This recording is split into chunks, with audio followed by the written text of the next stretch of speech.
I'm very pleased that it passed a budget resolution. We passed a budget resolution that paves the way for the passage of landmark coronavirus legislation that will save lives and livelihoods. We hope that the Republicans would join us in support. We would prefer that, but we need to have the leverage to proceed whether they do or not. We need to act now because it's urgent and Americans cannot afford any further delay.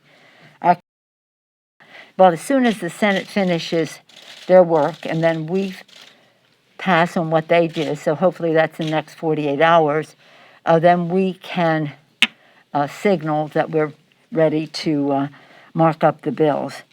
We can file the bills. Our committee will work on the text, as I said, so that the Biden relief package will we're putting money in people's pockets, vaccinations in people's arms, children in school, workers and to work. And I remain profoundly concerned about House Republicans' leadership acceptance of extreme conspiracy theorists.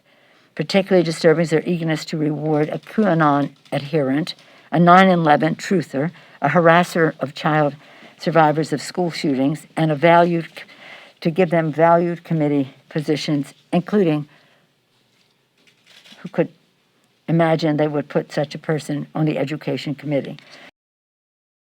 Today, the House will vote to remove Representative Greene from her seat on Education and Labor and the Budget Committees.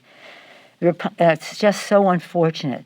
You would think that the Republican leadership in the Congress would have some sense of responsibility to this institution, as they did when they did not seat Representative King of Iowa 2 years ago.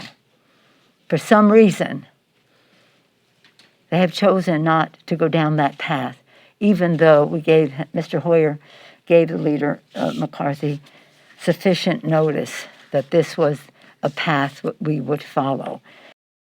But right now, when it came to danger in the Capitol, Officer Sisnick and the Capitol Police, whom we are enormously grateful,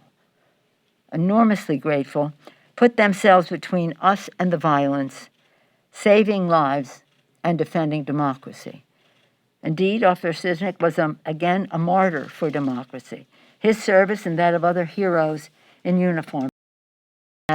It was clear that the Capitol Police had been severely affected by COVID. Separate and apart from everything else that's going on, like the rest of the country, they have been severely affected by COVID. And he recommended that we vaccinate the Capitol Police. And now, with the cooperation of the Biden administration, we were able to do that. And I thank the. First, just looking ahead to the impeachment trial. Was that an announcement that you're going to have 2 questions?